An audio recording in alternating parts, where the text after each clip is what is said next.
avec notre site web et peut-être lancer des formations comme ça. Peut-être juste à m'élever, juste pour me... Aujourd'hui, le colloque, le but principal du colloque, c'était de présenter un bilan statistique de la saison. Oui. On a fait le tour Bureau d'information touristique Saint-Jean-Port-Joli, on a fait Bureau d'information touristique à Tourville. On a regardé aussi des sondages qu'on a fait auprès des intervenants, tant de notre côté que du côté de Chaudière-Appalaches, de la région Chaudière-Appalaches au complet. Ce qu'on a constaté, peut-être, c'est que des deux côtés, au niveau de nos intervenants, on a à peu près 60% de nos intervenants qui disent avoir connu une saison égale à l'an passé ou supérieure, puis 40% plutôt qui disent, eux autres, avoir connu une saison à peu près égale à l'an passé, mais aussi connu des baisses. Okay. Si on regarde par rapport au bureau d'information touristique, on a à peu près une baisse, je te dirais, de 14% au niveau des actes qu'on a fait au bureau d'information touristique et du nombre de visiteurs. Ce qui s'expliquait beaucoup par le fait, en tout cas nous à Saint-Jean-Port-Joli, on n'a pas eu la Biennale de la sculpture l'an passé. On a eu beaucoup de questionnements par rapport à ça au niveau du bureau d'information touristique. Et il y a quand même une tendance aussi à la baisse là, générale par rapport à ce type d'information-là. Les gens sont de plus en plus autonomes. Et de là, ce que j'ai présenté, c'est que le site web, par contre, lui, est en constante augmentation, beaucoup plus fréquenté, pratiquement du double de l'an passé. Alors là, on voit que c'est important de maintenir ces outils-là bien à jour. Ce que vous dites, c'est les habitudes des touristes qui ont changé. Les habitudes de consommer sont différentes aussi. On voit parmi nos intervenants les campings, entre autres, qui ont eu des très, très bonnes saisons. On voit beaucoup une habitude là, qui vient du fait de s'installer dans une région puis de faire la visite. Il y a aussi des facteurs qui ont pu influencer aussi la baisse peut-être générale au niveau du Québec là, par rapport aux touristes qui ont quand même enregistré une baisse générale cette année.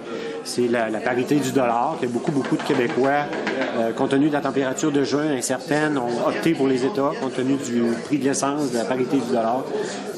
C'est tous des facteurs qui ont joué. Je dirais même aussi les très, très bonnes programmations des grosses villes comme Montréal, Québec, qui ont gardé le monde chez eux, qui sont habituellement une clientèle assez importante pour nous, je dirais 25% chacune, donc 50% de la clientèle.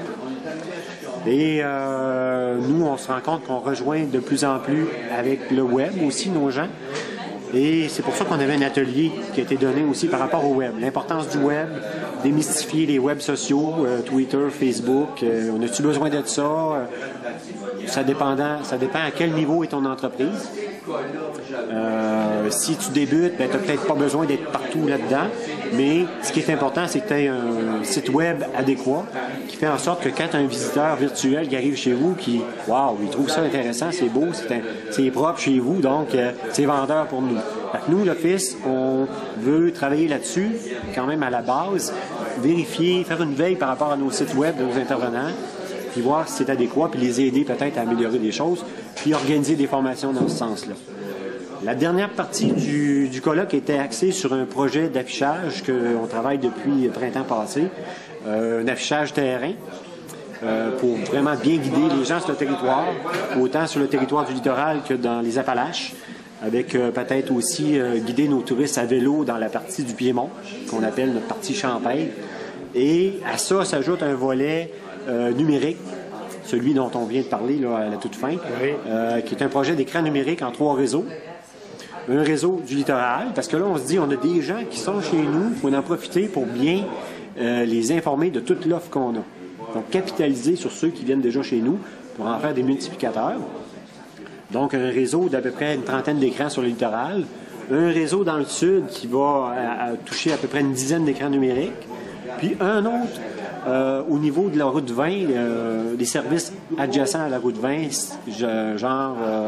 on va approcher Normandin, Tim Hortons, Subway pour mettre des écrans là pour présenter nos produits de la région. Puis, ben, on envisage, là on a sondé nos intervenants aujourd'hui pour voir si on a l'aval de nos intervenants par rapport à ça, parce qu'il va y avoir un coût à ça pour annoncer sur ce réseau-là. On est en train on a des demandes de financement de fait, je dirais à 70%. C'est un projet d'à peu près une centaine de mille. À 70%, on aurait le budget amassé. On a la balance du 30% est identifiée où on va aller le demander. mais ça, c'est en cours, en poursuite. Là. Donc, on voudrait vraiment travailler dessus, le dossier, si tout va bien, tout le printemps pour le mettre en place à l'été prochain.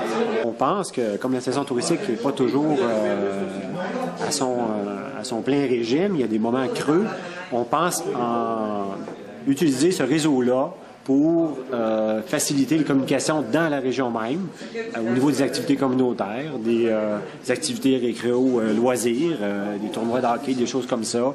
Même la MRC, les municipalités pourraient faire des annonces de, je sais pas moi, de quand est-ce cueillir les monstres, ou ces choses-là. Oui. Ça pourrait servir aussi un outil de communication interne très, très intéressant pour le milieu de la MRC de Lillet, où on a quand même un manque assez flagrant à ce niveau-là.